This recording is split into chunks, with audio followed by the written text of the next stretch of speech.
দর্শক হুজুর সাল্লাল্লাহু আলাইহি ওয়াসাল্লামের যে বিরুদ্ধে যে কটূক্তি এবং অবমাননা করা হয়েছিল ইন্ডিয়ায় সেটার প্রতিবাদে একটি বিক্ষোভ মিছিল করেছেন প্রাইভেট বিশ্ববিদ্যালয়ের শিক্ষার্থীরা। প্রাইভেট বিশ্ববিদ্যালয়ের ইসলামিক যে সোসাইটি রয়েছে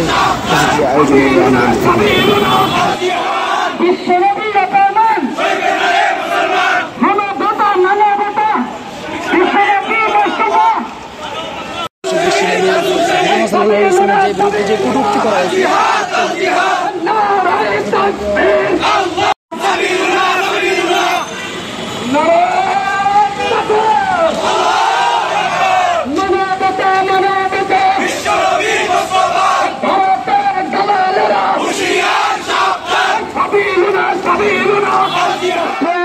বিশ্বনবী হযরত মুহাম্মদ সাল্লাল্লাহু আলাইহি ওয়াসাল্লামের বিরুদ্ধে হিন্দু কুলাঙ্গার কর্তৃক আমাদের বিশ্বনবীর কটূক্তির প্রতিবাদে প্রাইভেট ইউনিভার্সিটি ইসলামিক সোসাইটি ব্যানারে আজকের প্রতিবাদ বিক্ষোভ মিছিলে সম্মানিত তাওহীদি ছাত্র জনতা আসসালামু আলাইকুম ওয়া রাহমাতুল্লাহ। আজকের সম্প্রতি ভারতের মহারাষ্ট্রে যে হিন্দু কুলাঙ্গার কর্তৃক আমাদের প্রাণের স্পন্দন আমাদের কলিজার মধ্যমণি হযরত মুহাম্মদুর রাসূলুল্লাহ সাল্লাল্লাহু আলাইহি ওয়াসাল্লামের বিরুদ্ধে যে হিন্দু কুলাঙ্গার কটূক্তি করেছে আমরা তার তীব্র নিন্দা এবং প্রতিবাদ জানাই। মহান রব্বুল আলামিন কোরআনে উল্লেখ করেছেন লাকাদ কানা লাকুম ফী রাসূলিল্লাহ। আমরা আজকে এখানে এক গভীর দুঃখ এবং শোক প্রকাশ করার জন্য একত্রিত হয়েছি।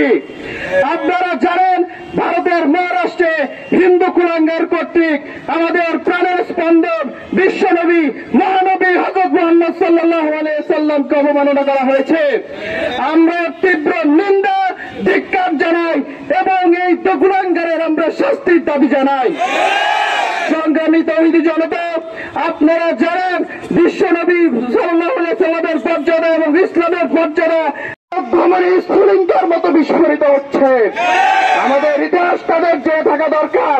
আমরা বদর থেকে উহুদ, খন্দক থেকে তাবুক, জেরুজালেম থেকে কনস্টান্টিনোপল পর্যন্ত যেখানে ইসলামের বিরুদ্ধে রাসূলের বিরুদ্ধে ষড়যন্ত্র হয়েছে সেখানে আমরা জীবন দিয়েছি, লড়াই করেছি, কিন্তু কখনো মাথা নত করিনি। সংগ্রামী তাওহীদি জনতা, আপনারা দেখবেন এই ভারত আমাদের মুসলমানদের শত্রু, ভারত আমাদের জাতির শত্রু। তারা প্রতিবার আমাদের হৃদয়কে চূর্ণ বিচূর্ণ করেছে, আমাদের